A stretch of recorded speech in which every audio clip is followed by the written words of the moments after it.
Hello, welcome to another entry of my Painting Master Study series. Today, I'm doing a famous painting by John Singer Sargent called Lady Agnew of Lochnaw. This is probably one of the most copied, studied paintings. Don't ask me why. It's a pretty compelling painting. As usual, I've started by blocking things in, and then I zoomed in and focused a little bit on the face. I just really wanted to get that face down. It's the most interesting part of the painting. So when I painted it, I painted it too big at first. I used the select tool to draw a circle around it and resize it.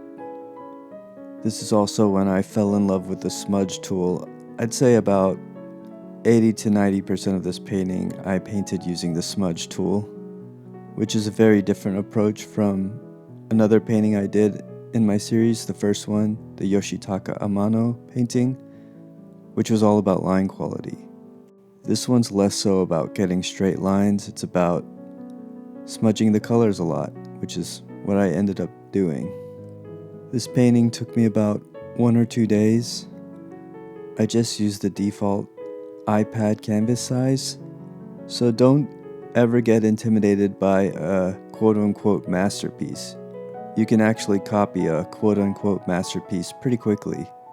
The challenge of painting a real masterpiece is probably making this painting in a large size with oil paints.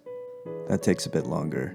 But thanks to modern tools like Procreate, we can do studies of masterpieces pretty quickly. A little bit about this painting. It was made in 1892, and it's owned by the Scottish National Gallery in Edinburgh, Scotland. The model is Gertrude Agnew, the wife of Sir Andrew Agnew, 9th Baronet, a British Member of Parliament.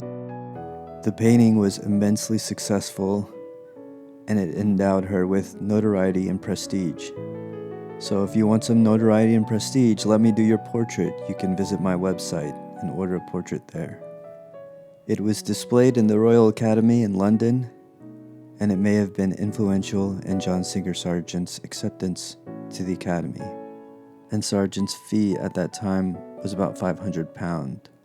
It eventually sold for £4,000, which is equivalent to about £288,000 today.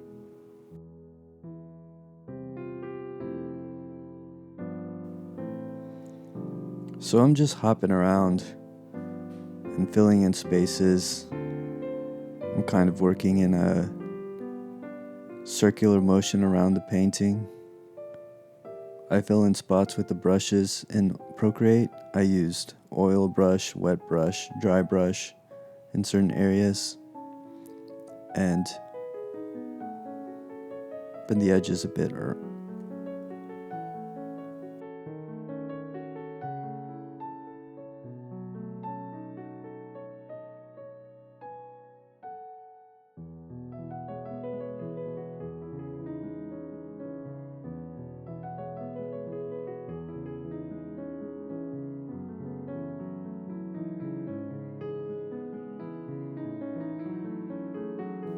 The pattern is you want to just get the edges, then start blending.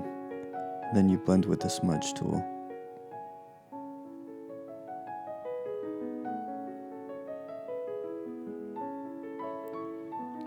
And my aim was not perfection. My painting doesn't look exactly like the original. And naturally I noticed Procreate lends itself to kind of a sharper, higher contrast. And that's just a function of how digital painting kind of influences. A lot of digital paintings kind of lend themselves to higher contrast, higher saturation versus traditional painting. And I'm getting close to the end here. I'm still trying to work out how fast or slow I want to show these paintings in a time lapse. So if you think it should be slower, let me know in the comments below. That's the original, and then my version. Thanks for watching. Like and subscribe as always, and take a look at my channel.